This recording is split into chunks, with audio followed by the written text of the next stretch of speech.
حضرت عمر رضی اللہ تعالیٰ عنہ جب خلیفہ بنے تو ایک دن بیت المال میں تشریف لائے اور لوگوں سے پوچھا، بتاؤ حضرت ابو بکر صدیق رضی اللہ تعالیٰ عنہ خلافت کے دوران کیا کیا کرتے تھے؟ لوگوں نے عرض کیا، وہ نماز کے بعد تھوڑا سا کھانا لیتے اور کسی طرف نکل جاتے، مگر کسی کو معلوم نہ تھا کہ کہاں جاتے ہیں۔ حضرت عمر رضی اللہ تعالیٰ عنہ نے وہی راستہ اختیار کیا۔ پوچھتے پوچھتے ایک جھونپڑی تک پہنچے۔ اندر ایک ضعیف آدمی تھا، دونوں آنکھوں سے اندھا، چہرے پر پھالکے بنے ہوئے۔ جیسے ہی اس نے کسی کے آنے کی آہٹ سنی، غصے سے بولا، کہاں رہ گئے تھے تم؟ 3 دن سے نہیں آئے۔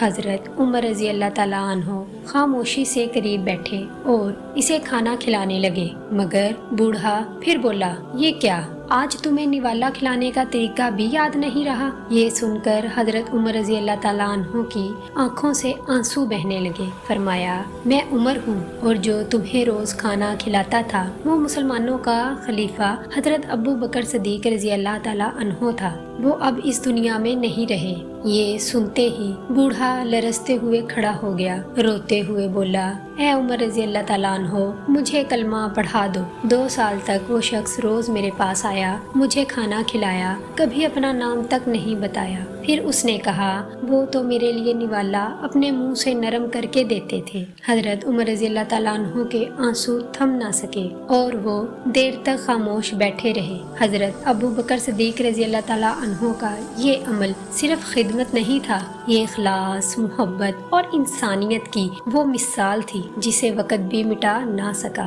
آج اگر ہم اپنے ارد گرد دیکھیں تو شاید کہیں کوئی ایسا دل بھی ہو جو بھوکا ہے مگر عزت دار ہے۔ کبھی سوچئے، اگر ہم بھی کسی کے لیے ابو بکر صدیق رضی اللہ تعالیٰ عنہ بن جائیں تو دنیا کتنی بدل جائے گی۔